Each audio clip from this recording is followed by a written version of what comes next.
Hi, Brandon here. Today we're going to look back on 2020. Now, we all know it was a challenging, if not a downright difficult year for most, so why look back? Why look back on the events and the ordeals? Well, because doing so adds meaning and value to these struggles. We remember how we were and where we were when these things happened. Plus, by looking back on them, and through the stories that we did, we can see how even in hard times, life still has a way of promoting growth and development. I'm proud to have been able to chronicle 2020 through these projects and then have them evolve into taking action. Let's take a look back. We start almost 1 year ago to the day, when I held a screening of my homelessness documentary, The Wall, for the Mille Lacs Indian Reservation in Minnesota. We had them on 2 Minnesota Indian reservations and we had others scheduled, but then came the pandemic and it shut down all further events.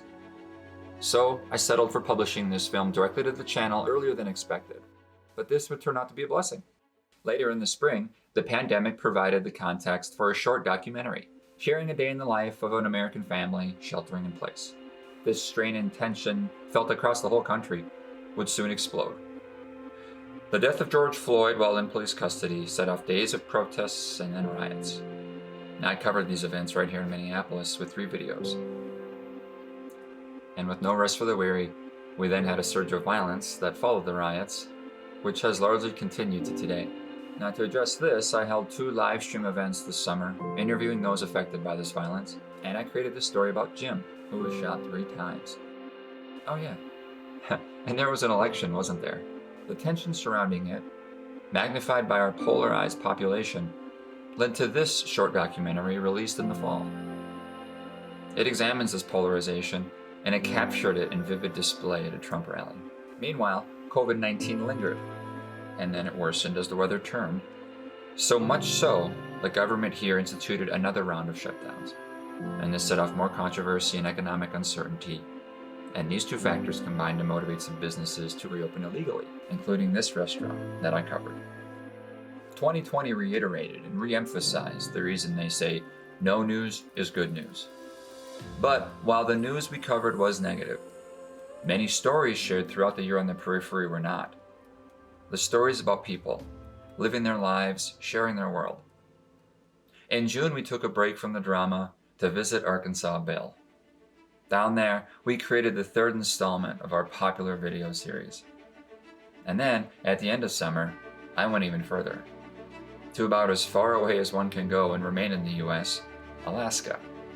There, I got to experience the Alaska life, as well as learn about it from its residents through 5 interviews. 4 of them are now published to the channel, so look for that 5th coming right up. And what about The Wall, published back in March? Well, it does cover the negative news of struggle in this country, but it also does so through people's life stories. Those interviewed shared so openly about their lives. It's what 2 selection committees most appreciated when selecting the film for their 2020 film fests. And it's what viewers like you have most appreciated about this film. As now over 500,000 people from dozens of countries have watched, shared, and commented. Many have shared their own stories of homelessness, addiction, and recovery, offering hope to those struggling. Others yet have even taken action to help. The money this film has raised through donations and ad revenue is now funding our new nonprofit. The Periphery Foundation also got underway in 2020. Here's us on the board. We're setting up revenue sharing with those whose videos we featured on this channel, Bill, but also many others as well. And perhaps most notably, we're now helping families from The Wall, including one with these 2 children who always wanted a white Christmas tree. They received that and more. In a year that'll be remembered for social challenges and emphasizing moving our lives online, though the media and the humanitarian work from the Periphery have appropriately risen together. For 2021, I'm planning larger scale efforts for both. If you're interested in helping with either the media or humanitarian work, let me know in the comments or email me anytime at the address in the video description, brandon@theperiphery.com. This channel is the heartbeat for all of these efforts, whether it's the stories or whether it's the humanitarian efforts. And all of you have contributed simply by being here. So thank you. Thank you for being a part of my 2020. And for you and your families and this channel and charity, May 2021 be our best year yet.